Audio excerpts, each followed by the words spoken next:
ഫ്രാൻസിന്റെ തലസ്ഥാനമായ പാരീസിൽ നടന്ന പ്രശസ്തമായ ഫെറ്റ ഡി ലാ മ്യൂസിക് എന്ന സംഗീത നിശയ്ക്കിടെ കാണികൾക്ക് നേരെ സിറിഞ്ച് ആക്രമണം.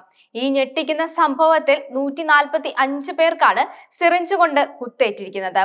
സമീപകാലത്ത് യൂറോപ്പിലെ വിവിധ രാജ്യങ്ങളിൽ കണ്ടുവരുന്ന ഈ പുതിയ തരം ക്രിമിനൽ പ്രവർത്തനം ഫ്രാൻസിൽ വലിയ ആശങ്കയും ഭീതിയും സൃഷ്ടിച്ചിരിക്കുകയാണ്.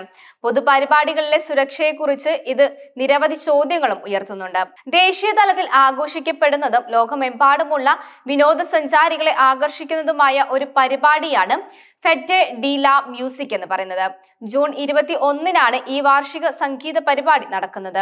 ആഘോഷങ്ങൾക്കിടെ 3 പേർക്ക് ശാരീരിക അസ്വസ്ഥതകൾ ഉണ്ടായതിനെ തുടർന്ന് പോലീസിൽ പരാതി നൽകുകയായിരുന്നു. തുടർന്ന് നടത്തിയ അന്വേഷണത്തിലാണ് ഞെട്ടിക്കുന്ന വിവരങ്ങൾ പുറത്തു വന്നത്.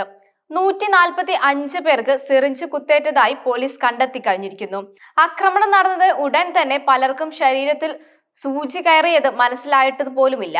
വളരെ നേരത്തെ സൂചി ഉപയോഗിച്ചത് കൊണ്ടാണ് ഇങ്ങനെ സംഭവിച്ചത് എന്നാണ് റിപ്പോർട്ടിൽ പറയുന്നത്. സംഗീത പരിപാടിക്കിടെ തിക്കിലും തിരക്കിലുമായിരിക്കുമ്പോൾ ആൾക്കൂട്ടത്തിനിടയിൽ വെച്ച് സിറിഞ്ചുകൾ ഉപയോഗിച്ച് കുത്തുകയായിരുന്നു എന്നാണ് പ്രാഥമിക നിഗമനം.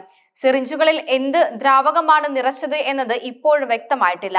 ഇത് വലിയൊരു ചോദ്യചിഹ്നമായി അവശേഷിക്കുക തന്നെയാണ്. പീഡനത്തിന് ഇരയാക്കാൻ ഉപയോഗിക്കുന്ന മയക്കുമരുന്ന് ആണോ എന്നും സിറിഞ്ചുകളിൽ നിറച്ചിരിക്കുന്നത് എന്ന സംശയം ശക്തിപ്പെടുകയാണ്. അതല്ലെങ്കിൽ മോഷണത്തിനായി ആളുകളെ ബോധരഹിതമാക്കാൻ ഉപയോഗിക്കുന്ന രാസവസ്തുക്കളാണോ എന്നും പോലീസ് അന്വേഷിക്കുന്നുണ്ട്.